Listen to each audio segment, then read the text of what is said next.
Donc tu auras fait des trucs qui seront un peu à rien, mais tu auras satisfait ton ego et tu te seras dit « Ah c'est bien, je travaillais jusqu'à 21 h ce soir et puis demain pareil. Ah bah c'est bien, je suis obligée de réussir. » Et non, si tu en fais ta priorité, ça doit être la première chose que tu fais de ta journée, c'est-à-dire le matin, d'aller au sport, de voir ses potes.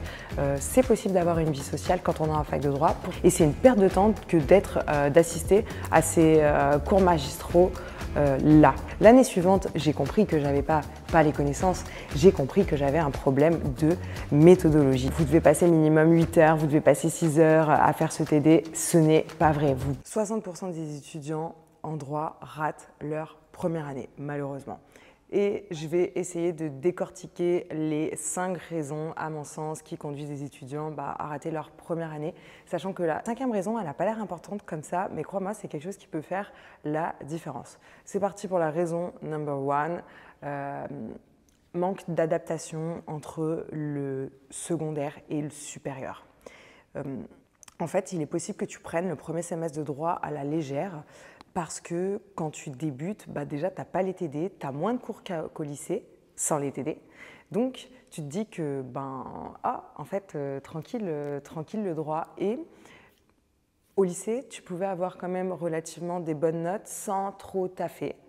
Il y a des élèves comme ça, c'était mon cas, et c'est ce qui fait que tu prends ton premier semestre ou ta première année de droit à la légère. C'était mon cas, c'est ce qui m'a valu d'aller au rattrapage. Aussi, je me disais, décembre, mais c'est loin, j'ai large le temps de réviser d'ici le mois de décembre. Grossière erreur, grave erreur. Le temps, il passe comme ça en fac de droit. Et décembre, c'est demain. Et si ça, tu ne l'as pas compris, crois-moi que ça peut te coûter ton semestre, voire ton année. Donc, ne crois pas que tu es large pour faire les choses, que tranquille le chat, pas du tout tranquille le chat. Il faut apprendre à se mettre la pression rapidement et à élaborer rapidement une méthode de travail qui n'a rien à voir avec celle du lycée. Élaborer une vraie méthode de travail d'ailleurs, prendre de l'avance. Il faut prendre de l'avance sur le mois de décembre, sur les partiels. Voilà une des premières raisons. La deuxième raison qui conduit à l'échec de sa première année, c'est une désorganisation, plus c'est également croire que travailler plus, c'est travailler bien. Or, malheureusement, en droit, ça ne se passe pas comme ça. Ce n'est pas celui qui travaille le plus qui va réussir le plus, mais c'est celui qui aura la meilleure organisation et qui sera le plus productif. Parce que ce n'est pas parce que tu bosses comme un malade jusqu'à 21 h que tu auras forcément bien bossé et que les résultats vont être là.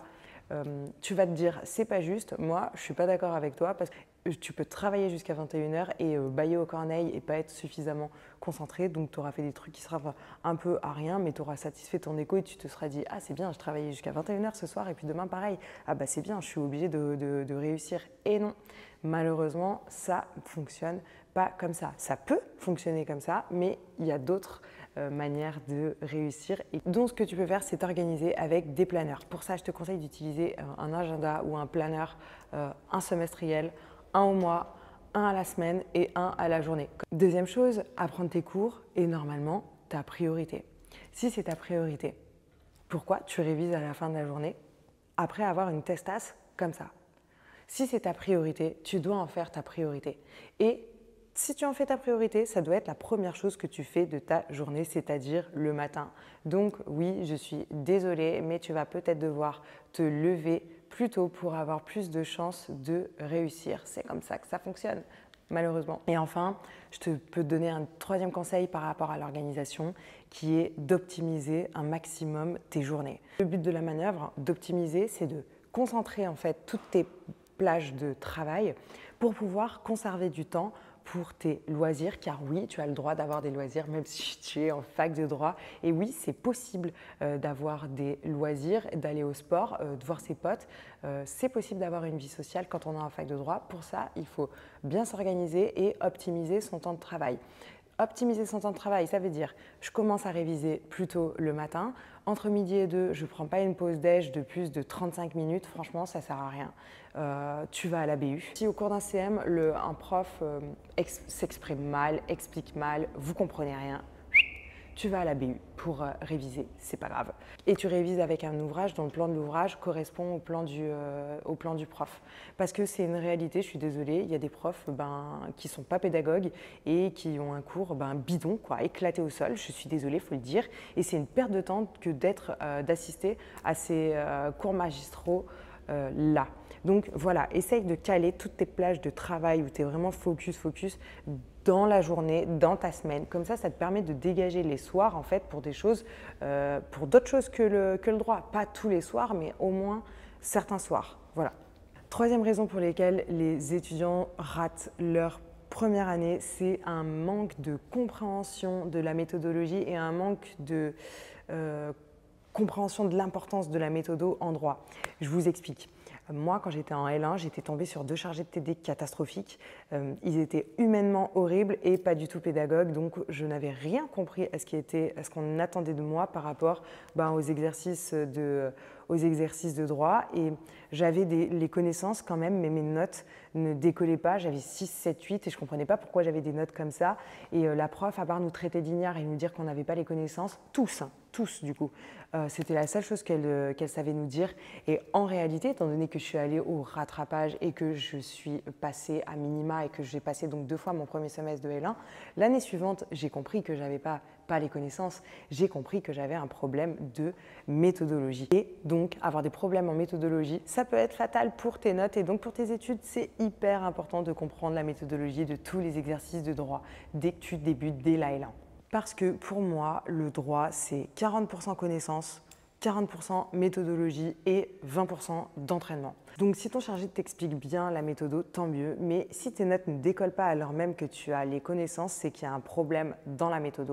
Ce n'est pas une fatalité si en plus ton chargé de TD n'est pas en mesure de te l'expliquer correctement. Ça va être à toi de faire le job et de te pencher sur tout ce qui va pouvoir te faire progresser en méthode. Quatrième raison pour laquelle les étudiants ratent leur première année, c'est parce que soit ils passent trop de temps à ficher les cours, soit ils passent trop de temps à faire les TD. Et du temps passé à trop ficher les cours ou à faire les TD, c'est du temps que vous ne passez pas à apprendre votre cours. Parce que ce n'est pas en fichant qu'on apprend. Le but de ficher, ça va être de relire, de mémoriser, mais le fait de ficher ne permet pas d'apprendre. En tout cas, moi, c'est mon cas, c'est de la façon dont je le vois. Quand je fais une fiche, 5 minutes après, tu peux me demander ce que j'ai écrit, je ne sais pas ce que j'ai écrit. Et si tu passes trop de temps à faire tes TD, tu ne vas plus avoir de vie sociale. Donc perte d'équilibre, perte de bien-être dans sa vie, perte de motivation et du coup manque de réussite.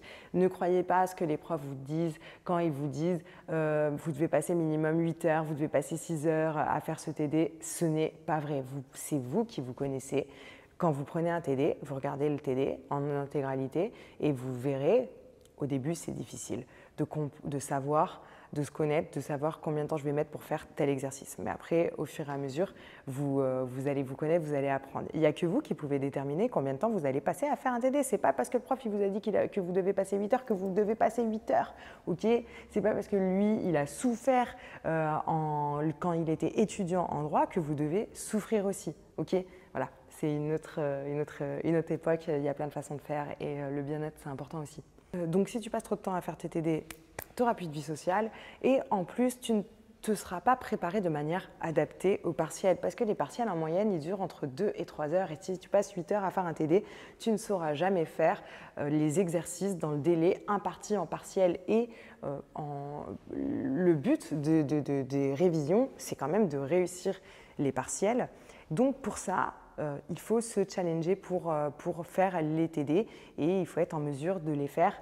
Pour moi, quand tu es en L1, en 4 heures, c'est le maximum. Okay, après, il y a plein d'astuces pour les TD. Normalement, si vous me suivez sur mes réseaux, parfois j'en parle. Je ne peux pas en parler là, mais parfois j'en parle. Je termine avec la 5e raison pour laquelle vos notes ne décollent pas et qui vous font rater. C'est les lacunes en expression écrite. Et ça, je parle aussi pour moi à à l'époque. Alors tu vas me dire, ça, les lacunes dans l'expression écrite, c'est pour ça qu'on rate c'est pour ça qu'on rate son année. C'est pas qu'un problème de lacunes d'orthographe, de grammaire. C'est pas ça. C'est la façon dont on dit les choses, la façon dont on enrobe tout ce qu'on va dire. Ce qui peut vous coûter des points, c'est le fait, d'une part, de mal s'exprimer et d'autre part, de ne pas suffisamment s'exprimer. Je m'explique par rapport à ça, ça c'est hyper important. En fait, c'était mon cas. Moi, j'étais issue d'une filière scientifique, donc problème, solution. On me pose une question, je donne la réponse directe. J'ai pas le temps, je suis scientifique, voilà, problème, solution, basta. En droit, ça se passe pas du tout comme ça. C'est pas problème, solution, c'est pas on me pose une question et je donne la réponse directe. Non. Quand bien même ce que tu réponds est juste, il va falloir apprendre à broder autour. Je te donne un exemple en droit des personnes parce que c'est un cours que je viens de ficher pour vous, donc c'est un truc qui est frais dans ma tête et qui doit l'être pour vous également parce que normalement vous avez le droit des personnes au premier semestre de L1. Donc je te pose une question. La question c'est dans quel cas l'image d'une personne peut être diffusée sans son consentement? Réponse: quand il s'agit d'une personnalité publique dans son activité publique. Cette réponse est 100% juste. Sauf qu'avec cette réponse, tu vas avoir seulement 20% des points qui étaient attribués à cette question. Donc, il faut apprendre à répondre en brodant autour de la réponse. Pour ça, tu dois connaître ton plan par cœur parce que tu dois être en mesure de contextualiser les notions dont on va parler. Je vais te donner la vraie réponse, la réponse qui est attendue d'un élève de droit. Les droits de la personnalité appartiennent à toute personne physique pour protéger leurs intérêts fondamentaux, parce que le droit à l'image, c'est un droit de la personnalité. Donc, je remonte dans mon plan, je commence à parler des droits de la personnalité physique, des droits de la personnalité des personnes physiques. Parmi ces droits figurent les droits à l'intégrité physique. Celui-là, j'en parle en premier, je m'en fous. C'est pas l'objet dont on va parler, donc je l'évoque en premier. Et les droits à l'intégrité morale. Je termine toujours par ce dont je vais parler. Concernant le droit à l'intégrité morale, celui-ci contient le droit à l'image. Le droit à l'image est prévu par l'article 9 du Code civil qui dispose que chacun a droit au respect de sa vie privée. En principe, pour le droit à l'image, donc là j'ai donné la définition du droit à l'image, en principe, pour diffuser son image, une personne doit avoir donné son consentement préalable. Tempéramment, là je vous dis tempéramment, mais il faut rédiger cependant, le consentement n'est pas nécessaire pour une personnalité publique dans son activité publique à condition que la personne soit impliquée dans l'événement. Et voilà, ça c'est toute la réponse qui était attendue à la simple question dans quel cas l'image d'une personne peut être diffusée sans son consentement.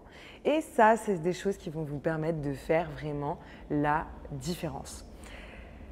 Ceci étant, même si tu rates ta première année, même si tu vas au rattrapage, même si tu passes à minima ou Ajax, tu passes en deuxième année, mais avec des matières de première année à passer. Ce n'est pas grave, ça ne va pas déterminer ta vie ni ton avenir, ça nous arrive à tous. Il nous faut tous un temps d'adaptation pour les études de droit parce que c'est des études qui sont difficiles. Moi-même, je suis allée au rattrapage et je suis passée Ajax et j'ai fini avocat. Et voilà, c'est vraiment pas grave. Dis-toi que le premier semestre, voire la première année, ce sont des périodes d'ajustement et que chacun va les vivre à sa façon et chacun va s'adapter plus ou moins vite, mais ce n'est pas une fatalité et on peut tous progresser tout le temps. C'était Léa Lo, je te remercie de m'avoir écouté, je te souhaite de bonnes révisions et je te dis à bientôt sur ma chaîne.